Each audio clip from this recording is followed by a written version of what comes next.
So at SEMA 2017, I'm in the Rubicon Express booth with Daryl Sanford. Daryl, what do you have in your hands? So I have our new NFS, or a neutral force stabilizer, for the JK platform. So this is a kind of an answer to the traditional nitrogen charged shock will give you that kind of flutter or the push on the shock.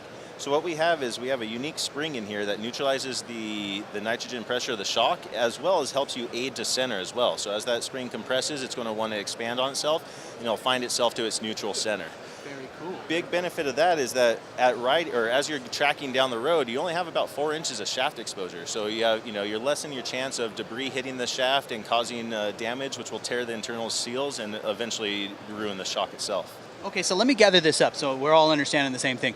Basically what you guys have done is when the car's going centered down the road, if you had 8 inches of 8 inches of shock travel, you put a coil spring in there to neutralize the gas forces that would push the shock out continually and always make you make a right. Exactly. That's Man, exactly is what that a great idea? Yeah, well, thank you.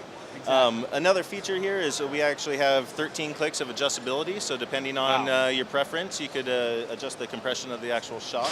And this reservoir, not only does it aid in added fluid capacity, but it's actually a clockable design, so depending on your steering setup, whether you have factory steering or a high steer kit, you could actually clock the reservoir around for maximum clearance. And so this product's coming with all of the adapters and brackets to put it on for conventional steering on the bottom or on the top. Which ways it come? It can be run in both, and the unique thing is that we have a single steering stabilizer clamp that will actually fit the factory tie rod diameter and go all the way up to 1 5/8. So you don't have to buy an additional, if you're upgrading your steering at a later time, you don't need to buy an additional clamp for the tie rod. What does this all-inclusive package cost?